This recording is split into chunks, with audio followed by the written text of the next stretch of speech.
नमस्कार किसान साथी, एक बार सभी साथियों का फिर से हमारे YouTube चैनल किसान मित्र एफबी पर स्वागत है। किसान भाइयों, आज हम बात करने वाले हैं गेहूं की फसल के बारे में। साथियों, आप सभी किसान भाइयों ने यूरिया खाद अपने गेहूं की फसल में डाला हुआ है, जिंक डाला है, सल्फर डाला है। उसके बाद भी साथियों गेहूं की फसल जो है ग्रोथ नहीं कर रही है और इस प्रकार की पीली हो रही है। खासकर मैं बात करने वाला हूं धान वाले रकबे, जिनमें कि साथियों ये समस्या सबसे ज़्यादा देखने को मिल रही है।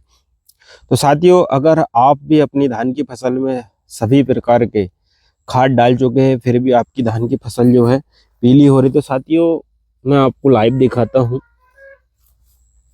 कि इसमें इस प्रकार के कीट लगे हुए हैं। ये देखें,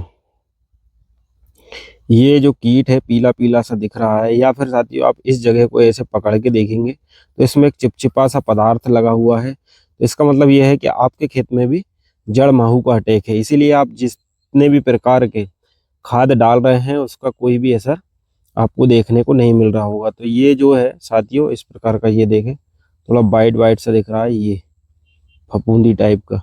तो ये फंगस प्लस जड़ माहू का अटैक है साथियों। तो साथियों किसान भाई, जब भी हम इस प्रकार के, ये देखें इस प्रकार के कीट जो है जड़ माहू वगैरह लगे रहते हैं, पीली पड़ जाती है, उसमें किसी प्रकार का भी कोई खाद असर नहीं कर पाता है।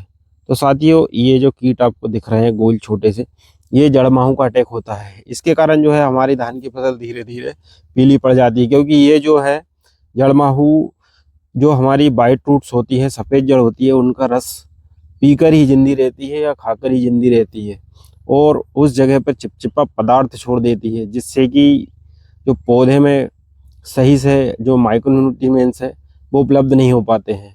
और इसी कारण से साथियों जो है हमारी फसल धीरे धीरे पीली पड़ जाती है। अगर इस प्रकार की जो कीट है, बीमारी है, आपकी फसल में भी लगे हुए हैं, तो साथियों आप क्या करें, इसमें जो है आप क्लोरोपाइरीफास यूरिया में मिलवा कर फेंकवा दें। अगर आपके दोनों खाद डल चुके हैं तो फिर स्प्रे के माध्यम से आप डलवाएं। अगर एक खाद डला है, सिंगल खाद डला हुआ है, दूसरा भी डालने वाले हैं, तो साथियों आप जो है यूरिया के साथ मिलाकर क्लोरोपाइरीफास 50-55 डलवा सकते हैं, या फिर एमिडा क्लोपिट 17.8% या फिर एमिडा क्लोपिट 70%। आप तीनों में से एक डलवा सकते हैं।